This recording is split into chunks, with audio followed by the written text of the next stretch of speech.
آپ سے کوئی پوچھے کہ اس دنیا میں سب سے پہلے حج کس نے کیا تو شاید آپ نہیں بتا پائیں گے۔ دوستو آپ کی جانکاری کے لیے بتا دیں، سعودی عرب کے مکہ شہر میں کعبہ شریف کی تعمیر تو آدم علیہ السلام کے دور میں ہی ہو چکی ہے۔ روایتوں میں ملتا ہے ہمیں کہ جب اللہ نے حضرت آدم علیہ السلام کو جنت سے نکال کر زمین پر بھیجا تو آدم علیہ السلام نے اللہ کے حکم سے پہاڑوں سے پتھر لا کر خانہ کعبہ کی تعمیر کی، لیکن اس کے ہزاروں سال بعد جب حضرت نوح علیہ السلام کے زمانے میں جو بھینکر طوفان آیا تو اس طوفان میں کعبہ شریف کا ڈھانچہ بھی ڈھہ گیا تھا، لیکن اتنے وشال کائے طوفان کے باوجود بھی اس کعبہ شریف کی بنیاد باقی رہی۔ دوستو آج سے تقریباً 4000 ورش پہلے مکہ کے اندر کوئی بھی نہیں رہا کرتا تھا۔ پھر حضرت ابراہیم علیہ السلام اللہ تعالیٰ کے حکم سے اپنی بیوی حضرت ہاجرہ اور بیٹے حضرت اسماعیل علیہ السلام کو لے کر روانہ ہو گئے اور اس مقام پر پہنچے جہاں پر آج مکہ واقع ہے۔ اس دور میں وہاں پر نہ کوئی عمارت تھی،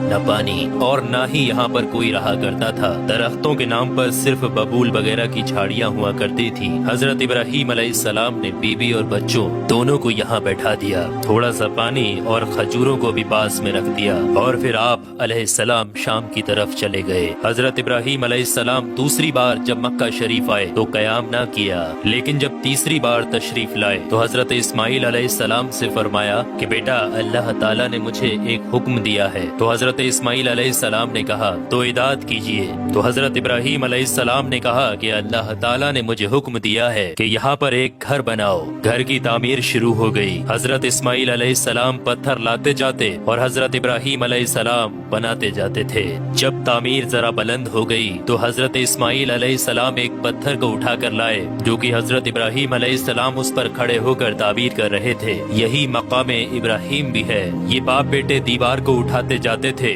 اور دعا کرتے جاتے تھے، اے پروردگار ہم سے قبول فرما، تو سننے اور جاننے والا ہے۔ انہوں نے گھر کی تعمیر نہ مٹی سے کی اور نہ چونے سے، بس پتھر کے اوپر پتھر رکھتے چلے گئے، اور نہ ہی چھت بنائی اور نہ کوئی اس کا دروازہ۔ اور پھر بعد میں الگ الگ زمانے میں پھر بیت اللہ کی تعمیر ہوئی، قریش نے بھی تعمیر کی اور ان کے بعد بھی ہوئی۔ کہتے ہیں کہ اس وقت اسماعیل علیہ السلام کی عمر 20 ورش تھی۔ حضرت ابراہیم علیہ السلام نے بیت اللہ کے پہلو میں بکریوں کا ایک باڑا بھی بنا دیا تھا اور اس کے اوپر پہلو کی چھت ڈال دی تھی۔ پہلے بیت اللہ کی جگہ پر ایک سرخ رنگ کا ٹیلا تھا، اکثر سیلاب اسے ادھر ادھر سے کاٹتا رہتا تھا۔ جب حضرت ابراہیم علیہ السلام تعمیر کعبہ سے فارغ ہوئے تو حضرت اسماعیل علیہ السلام سے ایک ایسا پتھر لانے کے لیے کہا جو طواف کی شروعات کے لیے نشانی کے طور پر استعمال کیا جانا تھا۔ یہ پتھر حضرت جبرائیل علیہ السلام ابو قبیس کی پہاڑیوں سے لے کر آئے۔ حضرت ابراہیم علیہ السلام نے اسے اس مقام پر رکھ دیا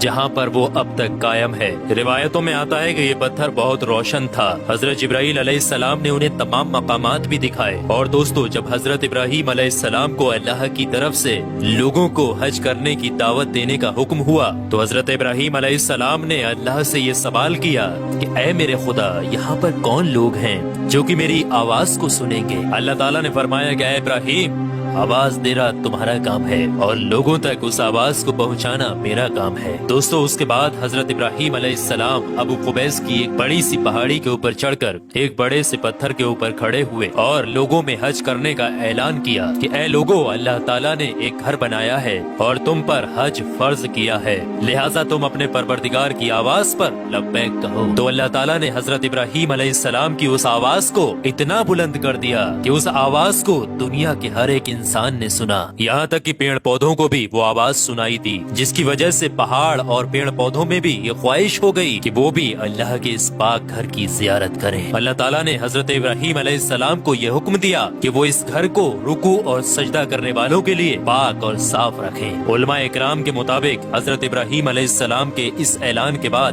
ہی حج کی شروعات ہوئی اور سب سے پہلا حج حضرت ابراہیم علیہ السلام نے ہی کیا۔ روایات کے مطابق رسول اللہ صلی اللہ تعالی علیہ وآلہ وسلم نے فرمایا کہ اللہ کے اس گھر پر اللہ کی رات دن 120 رحمتیں نازل ہوتی ہیں، 60 رحمتیں طواف کرنے والوں کے لیے، 40 نمازیوں کے لیے اور 20 اللہ کے گھر کو دیکھنے والوں کے لیے۔ حضرت حسان بن عدیہ فرماتے ہیں کہ ہم نے رسول اللہ صلی اللہ تعالی علیہ وآلہ وسلم کے اس قول پر غور کیا، معلوم ہوا کہ یہ سب رحمتیں در حقیقت طواف کرنے والے کے لیے ہیں کہ وہ طواف کرتا ہے، نماز بھی پڑھتا ہے اور کعبہ کی طرف دیکھتا بھی ہے۔ کسی نے کیا خوب کہا ہے، خانہ کعبہ میں طرح طرح کی فضیلتیں ہیں، گھر والا ہی انہیں جانتا ہے۔ جو کوئی بھی یہاں پر اپنی خطاؤں سے ڈر کر آیا، اللہ اس کی حفاظت کرتا ہے۔ طاہر الکربی لکھتے ہیں کہ خانہ کعبہ 11 مرتبہ تعبیر ہوا ہے۔ حضرت آدم علیہ السلام نے بنایا، حضرت شیش علیہ السلام نے تعبیر کیا، حضرت ابراہیم علیہ السلام نے تعبیر کیا، عمالقہ نے بنایا، جرہم نے تعمیر کیا، کسی نے تعمیر کیا، قریش نے بنایا، عبداللہ بن زبیر رضی اللہ تعالی عنہ نے تعبیر کیا، حجاج بن یوسف نے بنایا، سلطان مراد نے تعبیر کیا جو کہ آل عثمان میں سے تھا۔ دوستو آپ کو بتا دیں، جو کعبہ شریف کی تعبیر کے لیے حلال مال اکٹھا کیا گیا تھا وہ کافی نہیں تھا، اس لیے 6 ہاتھ ایک بالست جگہ کم کر دی گئی تھی اور ایک چھوٹی سی گول دیوار بنا دی تھی تاکہ لوگ اس کے باہر طواف کریں۔ کعبہ کے اندر انہوں نے 2 صفوں میں 6 ستور رکھے تھے جس کے اوپر چھت تھی۔ اس سے پہلے کعبہ شریف کے اوپر چھت موجود نہیں تھی۔ دروازہ ایک رکھا تھا، چھت کی بلندی 18 ہاتھ تھی۔ حضرت زبیر رضی اللہ تعالی عنہ نے کعبہ شریف کی چھت کی بلندی 27 ہاتھ رکھی تاکہ عرش کے مناسب ہو جائے۔ ایک دروازہ داخلے کے لیے اور ایک باہر جانے کے لیے بنایا، دونوں دروازے سطح زمین کے برابر تھے۔ دوستو آپ کو بتا دیں، جس دن کعبہ شریف کی تعمیر مکمل ہوئی وہ دن بہت عجیب تھا۔ اس دن بہت سارے غلام آزاد کیے گئے اور بہت سی بکریاں ذبح کی گئیں۔ تو دوستو اب آپ لوگوں کو سمجھ میں آ گیا ہوگا کہ کعبہ شریف کی تعمیر کس کس طریقے سے، کس کس وقت میں کس کس نے کی اور سب سے پہلا حج کس نے ادا کیا۔ تو کعبہ شریف سے جڑے ہوئے کچھ رہسیائی چیزیں میں نے آپ کے ساتھ شیئر کی ہیں۔ اللہ سے دعا ہے کہ ہم تمام لوگوں کو حج کرنے کی توفیق عطا فرمائے۔